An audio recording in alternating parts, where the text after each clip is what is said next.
Hello YouTube! Today I have a treat for you guys. I have recorded games from Alina Gaming, who finished top 18 in the world last season with Hog Exe Mighty Miner. In this video I will be breaking down and explaining his play so that you can also master Hog Exe. In this first game, he's playing against Miner Poison, which was the #1 deck last season as it abused both Evo Ghost and the Evo Wall Breakers. It's an incredibly hard matchup to win, as his opponent's plan is basically just to endlessly defend hogs with high goblin huts outside of EQ range, and to win by spamming Miner Poisons throughout the game. So going back to the game at hand, Alina has managed to outcycle the opponent's Goblin Hut, so he went for the Hog and managed to break through. Now he's gone for Cannon to counter the Wall Breakers, he has to kite the minions around, defended the Miner, and so far he's looking really good. He can't, even though he has Hog in hand right now, he's not going to go for his Hog Rider immediately, he's going to go for a Mighty Miner in the back. The reason being is that you're not going to be able to break through a Goblin Hut just by cycling Hogs. You need to build up pressure. The opponent's defense is really strong, and so the way you build up pressure is by cycling cards in the back and also stacking your Firecrackers as much as possible. Now unfortunately he doesn't have any way of protecting his Firecracker, he would love to, but in this case he actually goes for this predictive cannon at the bridge. Now this is a really high level kind of play, and the reason he did that is against most players against Hog Exe would have gone for their hut at the bridge to try and cycle or try and get some goblins out of their goblin hut, but the opponent knew that, played it low, so he now has to kite the minions, goes for E-Spirit. E-Spirit's really important, by the way, when you're countering the Evo Ghost. You need to be using your E-Spirit to get rid of the ghouls, and then also your Mighty Miner. Notice also how he uses his cannon predominantly against wall breakers. It's really important in this matchup that you want to save your bar barrel. Now a lot of questions, common question people ask is, why do you use bar barrel instead of log? Well, one reason is that at a high level, you really need to try and be able to build up as much pressure as possible, and actually using bar barrel helps a lot with that. For example, when they go for their huts at the bridge, there's a hut placement that the opponent will play which is outside of EQ range.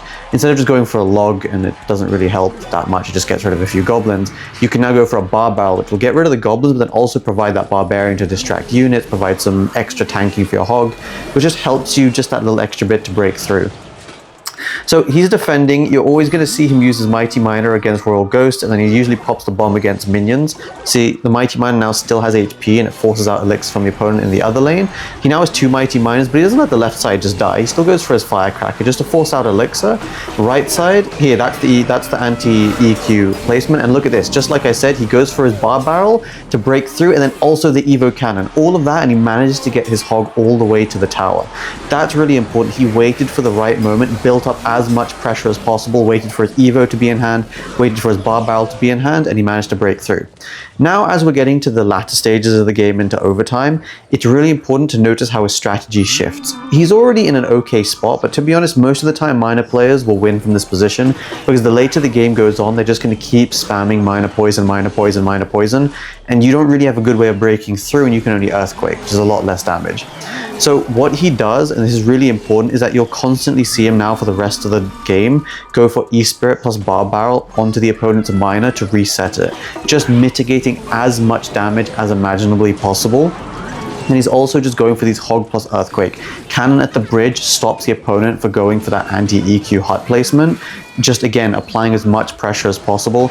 Goes for this nice Mighty Miner bomb, beautiful.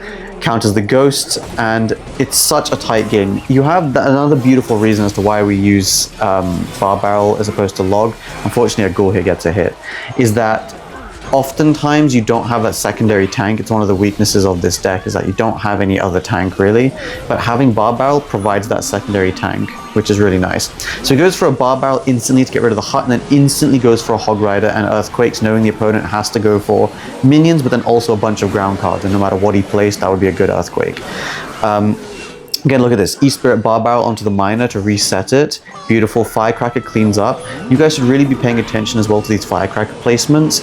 They're always in, he's playing them up high so that they get value. He's never cycling Firecrackers in the back, because the opponent will just poison it and it won't even get a shot off before it dies. Again, Bar Barrel E-Spirit. Beautiful. So at this point, he's still down. He really shouldn't have won this, but because he mitigated so much damage, he managed to get that Earthquake off in the last second, and he wins by 9 HP. I mean, what a game, and that too in double elixir being down. This should be impossible to win, but he's the GOAT. Next up, Alina is playing against Capgun, who's running this Mortar control deck, but he's using Goblinstein, and Goblinstein does make this quite a bit more difficult. It's very easy to lose if you overcommit, because they can punish you really hard with that Goblinstein, especially if you don't have your cannon in cycle, which is, you know, you need to learn how you play around that, and I guess we're going to figure out and watch how Alina does exactly that in this game. One thing to note though is that the opponent hasn't showed his last card, but it's pretty safe to say that he either doesn't have another spore spell or doesn't have a big spell. So no matter what he has, he'll have some weakness in his deck, which Alina is going to try and abuse. So goes for a cannon just to defend the cannon cart. The main problem card of your opponent's deck is the cannon cart. It's honestly not that easy to defend in conjunction with all the other cards. Trying to defend these cannon carts is going to be tough. You'll notice how he tries to protect that firecracker there on the left. In general, that's good play. And also notice how he went for that Evo cannon. Now he did slightly mess it up. What he wanted to do was let that Evo cannon barrage hit the Evo Valkyrie so that it would reset the Nado loop. Did mess it up slightly, but it's still a nice play that you guys can learn, especially in the future. So it gets this really nice Evo Firecracker. Note the placement, so it's outside of the range of the cannon cart, lines up with everything, and Earthquake slows it down. See, that's like a secondary function of an Earthquake. You just saw there how perfectly the Earthquake not only did extra damage against a building, which was the Evo Mortar, but also slowed down the cannon cart, which just kept it back and just allowed that lineup to be absolutely perfect. Look, here he actually does catch the Firecracker, and at this point, given the opponent hasn't played arrows, you can pretty much assume that this is a big spell, and that's at least in his mind. So if it's a big spell, that means he doesn't have an easy way of killing your Firecrackers. Anytime he goes for, you know, probably a rocket or a lightning are his last two cards, and regardless of which one he goes for, it's going to be very inefficient for him to use that on Firecrackers, and you can always outcycle it. So the opponent has to go for these miners onto the Firecrackers to try and kill it, and because Alina has done a really good job defending it, he now has two Firecrackers on the field, which are just popping off. Earthquake again is just slowing everything down and taking out the Mortar. He's back to another Firecracker. Goes for this Mighty Miner on the left, and look at this. He pops the bomb, and if it wasn't for that Evo Firecracker hit, that bomb would have pushed the miner onto the King Tower and activated King Tower. That's a pretty cool play. It sucks that it didn't work out, but again, something you guys can learn, that if your opponent plays their miner in the back right of your corner, back right corner of your tower, you can pop the ability in the same way that he did and actually activate your King Tower. Pretty nice, especially in minor matchups. That pretty much guarantees a free win if you can get your King Tower activated. So you can also see, just like in the first matchup where the opponent had Miner, he's really just trying to mitigate the damage. Beautiful Evo Cannon right there. Paying attention to the opponent's cycle, knowing that he has to go for minions. And also, even if he didn't go for minions, just using the Evo Cannon. See, the opponent went for their Evo Mortar, and you know that they have to play something to defend it, so that's why he went for that Evo Cannon to hit the minions. This Hog was really nice. The opponent went for a really aggressive Lightning, and so they barely got that cannon down in time. Now, you have a much faster cycle than your opponent, and so that's exactly what he does. He's just cycling cards. Bam, he's already back to a Hog, goes for Hog plus Earthquake, and manages to break through. Goes for even the bar barrel in front to tank. That's another beautiful thing about the bar barrel, is it acts as that tank, especially against Cannoneer. It's really nice having that tank that goes in front, and that extra damage just secured the game and just super well controlled by Alina. And last but certainly not least, Alina's final game is against Hog Exe Nado. Now this is also pretty tough because usually the opponent can just spell cycle you by rocketing your tower endlessly in triple elixir.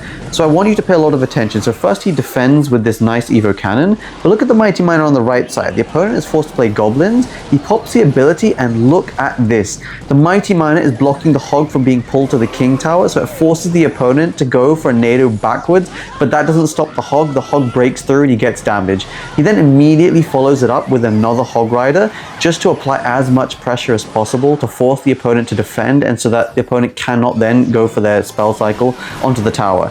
Look at this. He even goes for an anti-prediction cannon in the top left, knowing that the only way Batman could win is by going for a rocket prediction on the cannon. 200 IQ, and that is why Alina Gaming finished 18th in the world with Hog EQ. If you guys enjoyed the video, do me a favor and hit the subscribe button. Let me know as well what you think my next video should be in the comments. Take care. Peace.